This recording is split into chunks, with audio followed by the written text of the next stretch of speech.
Thank you. It's great. We're in advance. I'll take this. So we have half an hour. That's. No, you don't. Ah. 5 minutes. We'll stay there. Okay. So thank you very much. I will present this project with Daniel Gatica-Perez. We work together in on this project. So first, I'll start with perhaps to clarify, because we had several presentations and sometimes start to be a bit difficult to understand what means trust and how we look at the problem.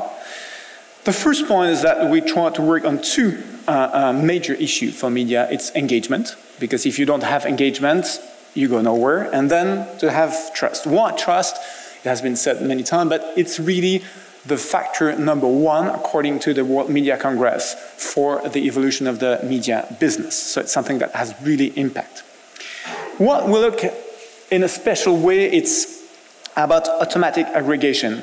And not only from the user point of view, taking a platform which is provided by an external big player, but really because the media themselves will use and start to use this aggregation platform. And there's a lot of reason for this. You enrich the content, you can contextualize information, you can involve the audience, and you can also valorize your media capital, your archive.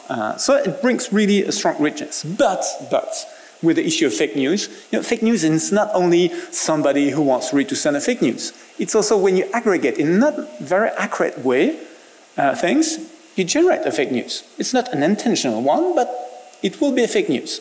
And that's a problem in terms of trust. And when you use AI, because when you are dealing with massive data, it's not 100% accurate. It's about probabilistic things. So we need to understand how media can work better with this tools of aggregation. But then there is a second point, is the trust is not something which is linked to the performance of the tool only. It's a perception of the user. And just want to remind you that the Swiss people, to show how subjective it is, the Swiss people accepted by votation the Swiss biometric passport by only 51.9%. That was just a couple of years ago. Because they were frightened about the security issue of the fingerprints at the Confederation, the size and the blue eyes. At the same time, they're putting everything on the Camulus card and everything on Google. So you see that there's a lot of subjectiveness in terms of perception. And you can have the best tool, if it's not perceived by the end user, you have no perceived added value. So we work in two phases. The first phase was really about engagement. And here we aggregate information from different sources. It was the case of the Fête des Vignerons, but in a physical installation. That was not in the IMI project itself. It was the start before. Why physical installation? Because we can witness how people behave. We can also create social engagement.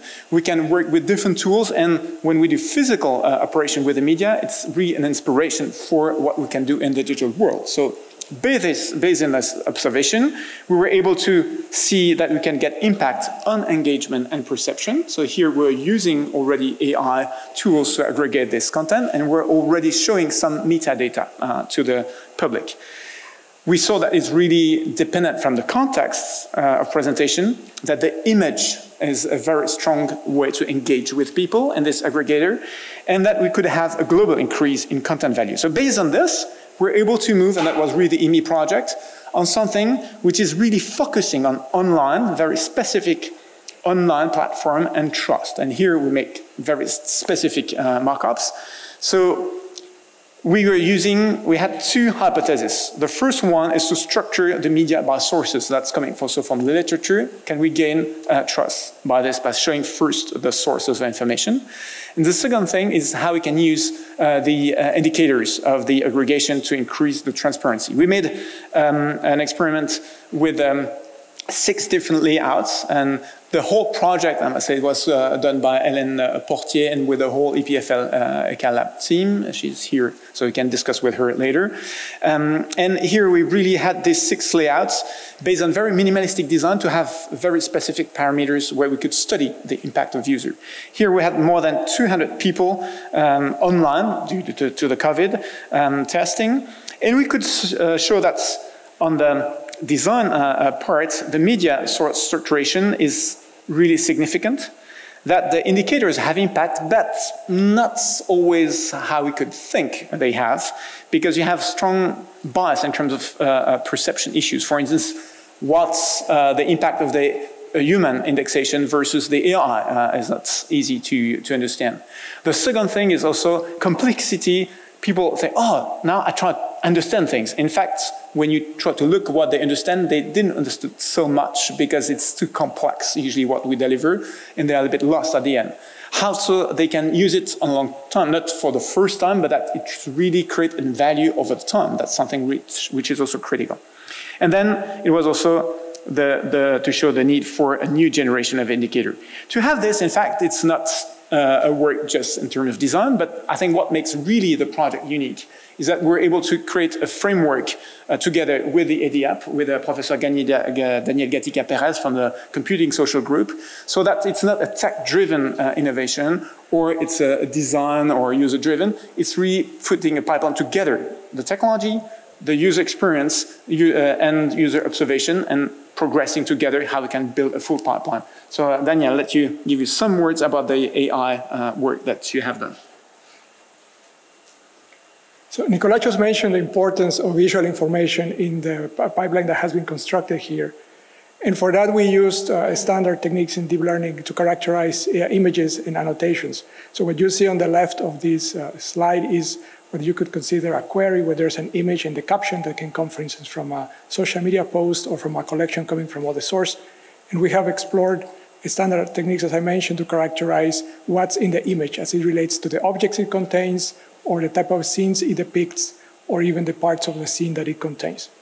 Text can also be treated in a similar way using techniques that are out there to characterize the content of the text and be able to ultimately compare it against other information that we have in the database. So this information is used as part of the experiments, and just to give you an example of what this can look like in practice, here we have an image coming also from the Fête des Vignerons that contained this specific caption that was generated by members of the Confrérie des Vignerons, so the kind of information that one could expect to be existing in these collections.